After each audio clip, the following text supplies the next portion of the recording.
Welcome back to the Sawmill. Jeff here, also known as the Log Father, known locally as the Log Father. I make firewood, I make lumber, and I make YouTube videos. This is my second channel. My first channel was hijacked. I'm still working with Google to get it back, but I'm trying to gain some traction here again with this channel just to see how it goes. But I know that there's some new subscribers, some new names I've not seen before on my other channel, and I'm getting a few questions, a few comments, and a few even people have reached out directly and asked me about this sawmill. So this is a mill that I built in 2019, I think it was, before COVID started. I had a chainsaw mill before that. It was a Norwood portamill.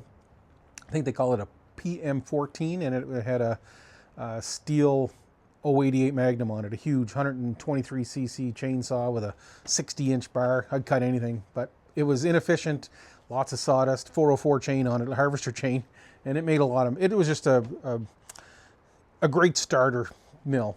But I wanted a bandsaw mill, so I spent some time online trying to find one I liked. I was going to buy one, but the wait time was long, and I'm impatient, so I bought enough equipment. Shouldn't say equipment. I bought enough metal. I had enough equipment. I had metalworking experience. I've been doing metalwork, welding, and fabricating my entire adult life, so I didn't think it would be that big a deal. I did find a set of plans from Lynn Lumber in Oregon, in the United States of America. And I'm in Canada, by the way. I'm on the east coast of Canada. I'm in Nova Scotia on the South Shore, one of the most beautiful places on the planet. And so I bought Lynn Lumber's plans. I bought 2 of their band wheels, and I bought their tensioner, and everything else I sourced locally. I bought this Honda GX690 from Princess Auto when it was on sale at one point. And at that time, they were on sale for, I think, somewhere around $1,600 Canadian. And now they're about $1,000 more than that, just how the times have changed. This is 22 horsepower. It's carbureted. They do make a fuel-injected version of this as well. But I typically don't run out of horsepower with this. I'm not milling really big logs, even though I can mill a 36-inch diameter log with this. My band wheels are 19.5 inches. My blade's 158 inches. And I've got a hydraulic tensioner, so I just turn this and it just physically moves oil through a hose and expands those 2 wheels apart. Comes apart really easy to change the blade. You can change the blade in under a minute, just as easy as this. And if you can focus on this, I'll show you. I'll try to zoom in maybe when I'm editing it, but if you just turn this dial, it's moving this yoke away from the other side. So, and that's what tensions the blade. So I started out using Ripper 37 blades, and then I switched to Hackinson blades, and I stopped using Hackinson blades when I bought a Range Road blade sharpener because I couldn't get the right profile of stone that I wanted for those blades.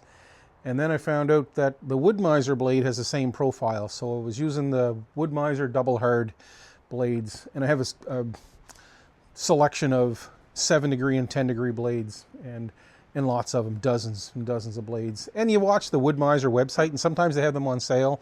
You get free shipping or no tax and free shipping sometimes. So I certainly don't mind taking advantage of those sales, and I'll buy, I think they come 15 in a box, so I'll buy maybe a couple, 3 boxes at a time, and that way I don't have to worry about blades. But I sharpen them. I have a sharpener and a setter. I'll show you here in a little bit, but this is that's the blades that I'm probably going to use until they stop producing them. So this was geared up for a power lift head and a power feed. I still have the power feed geared up, and it's still that small electric motor there.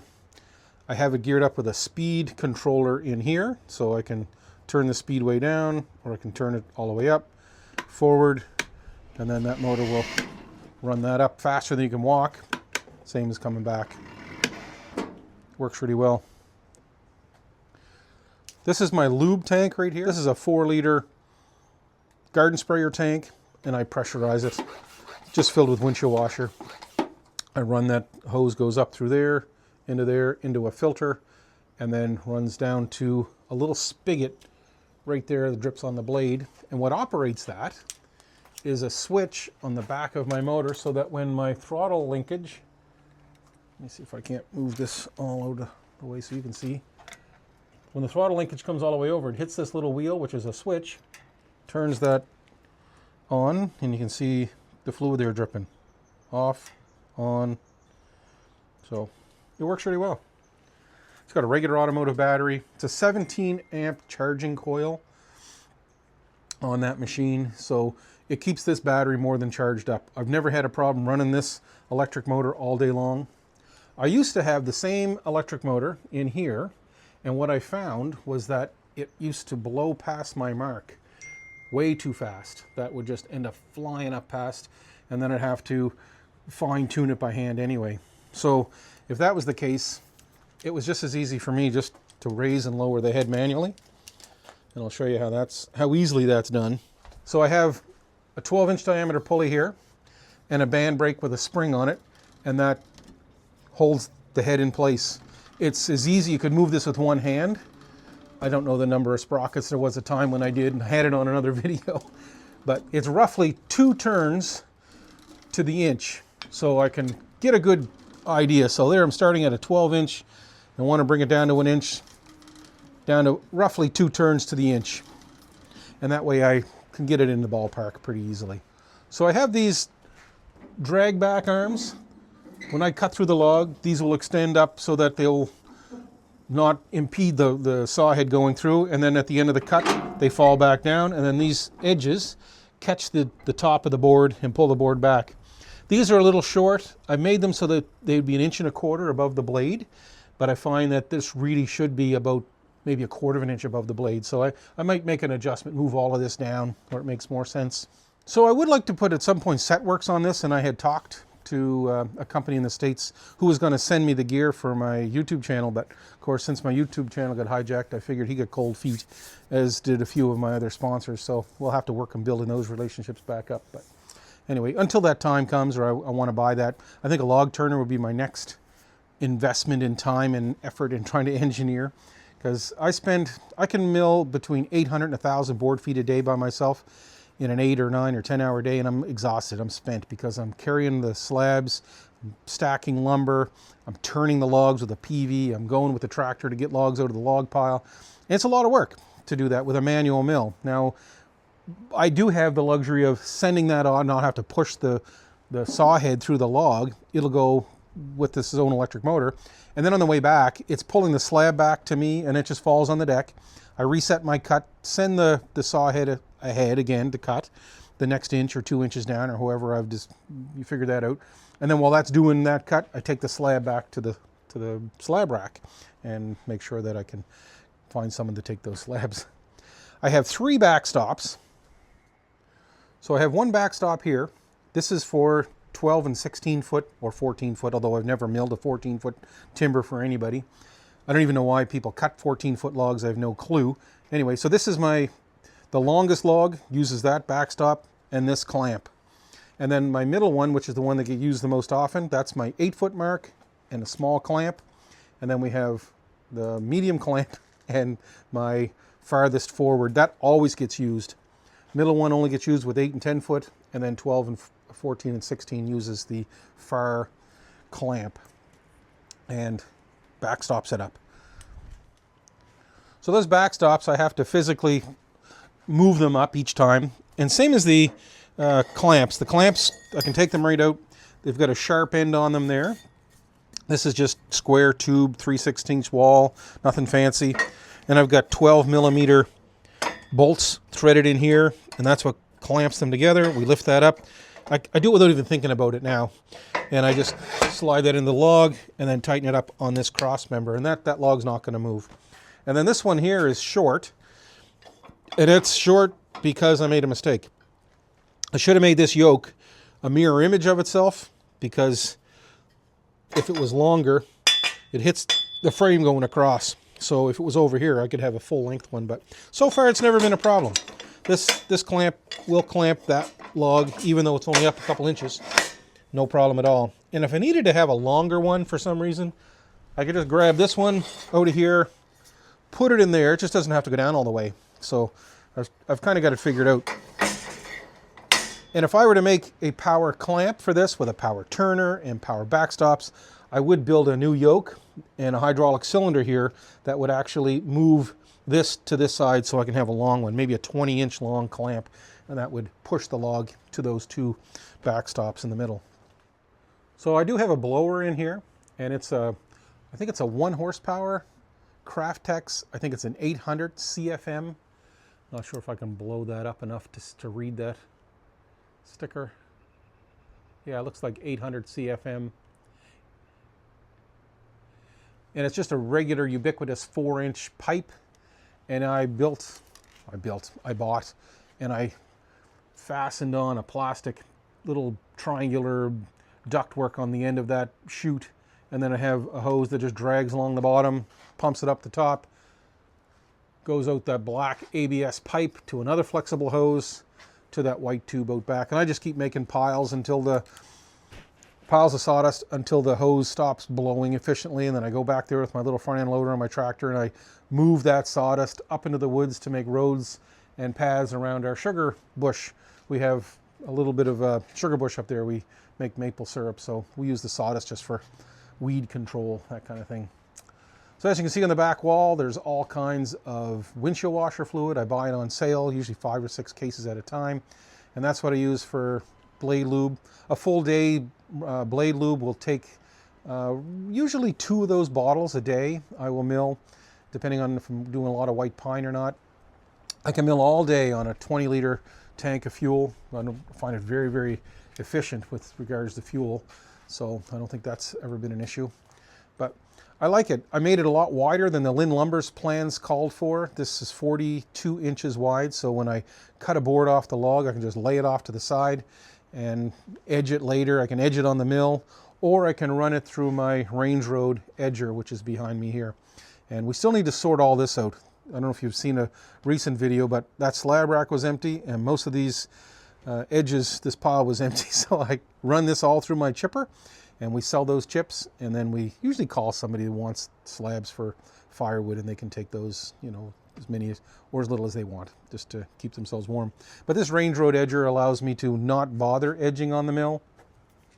I'm certainly not opposed to edging on the mill, but if you can do something else while the edger's doing that job, if you've got a helper, if you're blessed that you can have a helper, I should say, then the edger will definitely increase your productivity, because you can be doing something else, bringing logs over, squaring up your cant, or you have a square cant and you're just having somebody to edge your jacket boards while you're taking the 2x6s out of the 6x12 cant that you just made, then you're going to be much more productive. Plus that guy can move your slabs and stack your lumber or put it on the back of a truck or whatever, however else that's going to work.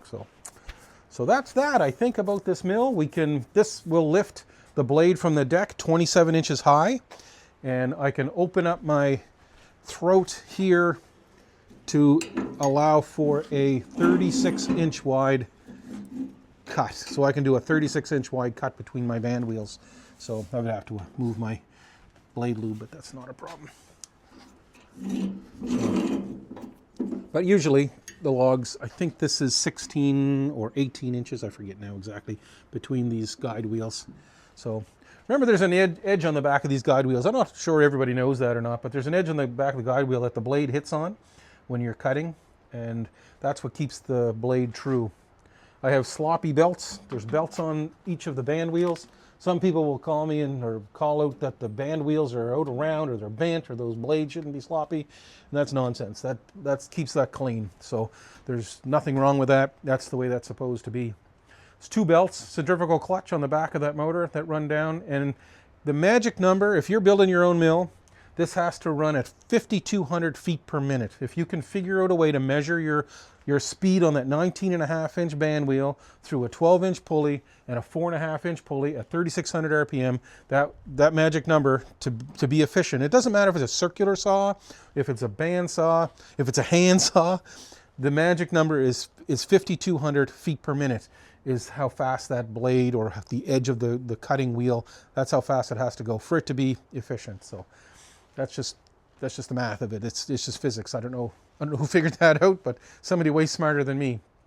My dad had a circular mill when I was a kid, so I grew up in a sawmill. My dad was a forestry I'd call him a forestry technician. He would lease land, or he would buy land, or he would cut somebody else's land, and I would go in after school and yard those logs, or help him yard those logs, sometimes with a tree farmer. I've even remember him working with horses as when I was a young boy. So he made a decent living at cutting a lot of logs, thousands and thousands of board feet of logs, lots of hardwood for firewood, and in the winter we would cut hardwood and split it and sell it, maybe 200 or 300 cords. And we never wanted for anything, but we never knew we were broke either. So same as me now. I don't have any money. Money's not something that, money's a tool that you figure out. If you don't have it, you just figure another way to do it. Do what you wanted to do. So when you have it, you use it like a tool. Most of the time, money's just good for taxes, because it's the world's greatest Ponzi scheme is to take tax from one person. And anyway, I don't want to get into that opinionated Ponzi scheme, but that's that. So anyway, I'll turn the camera around. We'll go into my little room here at the end. This is my, let me open this other door. No, it doesn't need to be open. I don't have a really wide angle here anyway, but this is my range road sharpener, and I usually save my blades up till I get a rainy day worth of blades to sharpen, and I'll get probably maybe a dozen or more, but I've got new boxes. So that 1, 2, 3, 4, 5, 6, 7, 8 brand new boxes of blades, not even open. And when you get on a run and lots of lumber to mill, you don't even really sharpen them. So I just grab a new blade and go back to work. So you can get a day's worth of milling, 800, maybe 1,000 board feet out of a blade if you're lucky. So if you hit a bit of gravel, I see there's some gravel on that log I had to clean off, but if you can stay out of gravel or stay away from the metal, you'll do great. I have my chainsaws in here, so I have 4 of my steel chainsaws. My old homeowner MS250, must be 15 years old, it works great. Then I have a 261, MS261, that fellow over there, which is an awesome saw. That's my do-everything saw. If I had to have one saw, that'd be the one. I've got an MS400, and right now it's got an 18-inch bar, but I've also got a 25-inch bar. And I've got I have to look at it, MS80C battery-operated saw, which is a 36-volt battery-operated saw. It's a great little saw. I use that around the firewood processor for cleaning limbs or crotch or something that won't go through. And it's got a 14-inch bar on it. It's not a toy, it's a real saw. And I have a steel leaf blower that I use for cleaning up around the sawmill, clean the road off after the truck comes and drops logs off. And everything in here is run off of this Blue Eddy. This is my 2,000 watt Blue Eddy inverter. Everything in this mill runs on this. The blower runs on it, charges charges the chainsaw, blower batteries up. It runs my sharpener. It runs my processor chain sharpener. Everything in here, all the lights. The only thing it doesn't directly use, but it can for a short time, is this 1 horsepower blower. So I have an extension cord that runs from my shop, which is over there. It's about 75 feet away, I guess, from this corner of the building. So I run an extension cord over, and it feeds that Blue Eddy, and this still runs off of that extension cord through the UPS, which is uninterrupted power supply of the Blue Eddy. So if in the odd case that I need to drive over that extension cord to get logs, I'll unplug it, but nothing stops. You can run that probably for an hour or better off of that Blue Eddy 2,000 watt generator. So it's awesome. I love it. But it's a big consumer. That would be 1,100 watts probably to run steady time. And then the Blue Eddy, if the lights are on, it doesn't have enough energy to start that. So the new Blue Eddies have a powerlifting mode. This one is quite old, and I have some here that have powerlifting mode, and it'll start that no problem. Don't even know that's there. I've got some with expansion batteries. I could work all day here off of that one battery, probably run the blower. Be cognizant of it. Make sure that you shut it off in between logs maybe, so that it doesn't just keep draining the battery down.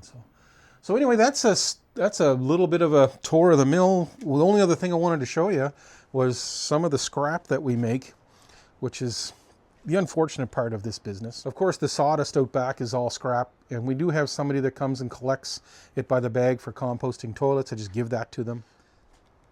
Like I mentioned earlier, some people bring 14-foot logs. I buy 14-foot logs, but I only pay for 12-foot because I've never had anybody not once, ask for 14-foot timber. So I end up cutting a stove length off of them and end up turning that into my bundle wood. So there's still cash here, but it's more labor intensive than necessary. So There's a little piece of maple that's on my split fire splitter. That's a great splitter. If you guys ever in the market for a splitter, these are Canadian made. They come with a Honda power. I souped this one up a little bit with a Kohler, but this splits in both directions. Splits that way, and then it splits going that way. So if you've got two people and somebody's paying attention to everybody's fingers, you can just flip the block from there to the other side of the blade and re-split as you're going along. Anyway, not talking about wood splitters today. And there's the rest of the scrap. There's a cord, at least a cord of slab wood here in this pile. And I'll give that to anybody who wants it. And sometimes if it gets overwhelming, I'll load it up and I'll take it to a local machine shop and they will use it to heat their shop. They've got an outdoor wood furnace. And then of course the scrap, like I mentioned, we grind that up into chips and sell that by the cubic yard. So that's just a bird's eye view, if you will, of my sawmill operation. Maybe the shed you might want to see. I'll see if I can pan back a little bit here. So this shed is too narrow. There was a 2-foot mistake at least made when I built this shed. Although I like it a lot, I just did what I could afford for concrete. It's only 10 feet wide and it should be 12. So if you're building a sawmill shed and your sawmill is roughly the same dimension as mine, do yourself a favor, give yourself enough room that you can walk all the way around inside. And it's 46, I think it's 46 feet long. So I have 36 feet for mill and the opening, and back here to keep the sawmill head out of the weather. And I have a 10-foot by 10-foot shed at the end for sharpening. And I have a small solar panel on the roof too, so that it will keep the sun on a day like today, will keep the battery, the Blue Eddy in there, topped up 100% all the time. That's only 50 watts. But if you're not using that battery, you just want to, it's on standby all the time. And if it's on standby, it still will consume a little bit of energy. So I've got a couple little hemlock orders to mill and get gone, and then I got to go get some logs. I'm almost out of logs, but the roads are closed. So I'll take you with me next week when we go get logs, hopefully to my friend in Digby. I got to try to pry myself away from here. The problem, or the reluctance of me going, is I need my new Ram to take my big trailer, which is a gooseneck, but I got my camper on the back, which means I have to take all that stuff off the back of the truck, and I want to enjoy that. I want to take a weekend and go away somewhere before I go with those logs, but I might be forced to take it all apart, go with the logs, come back, put it all back together, because I'm going to run out of work this month if I don't, because the roads aren't open and I can't get firewood. I know I keep harping on that every time, but anyway, that's about all I can say. Look at nice lumber here. Staging planks, some 4x4s, some more staging planks, 6x6s for post and beam barn. There should be 8 and 8, should be 16 6x6s, 16 footers, 12 footers, and 10 footers, and they're spruce. So anyway, I'm waiting for someone to come to get some of this lumber, so I'm stalling here, but I think I hear gravel crunching down the driveway. So I'll see you guys another time. Thanks so much for listening. Over and out, everybody.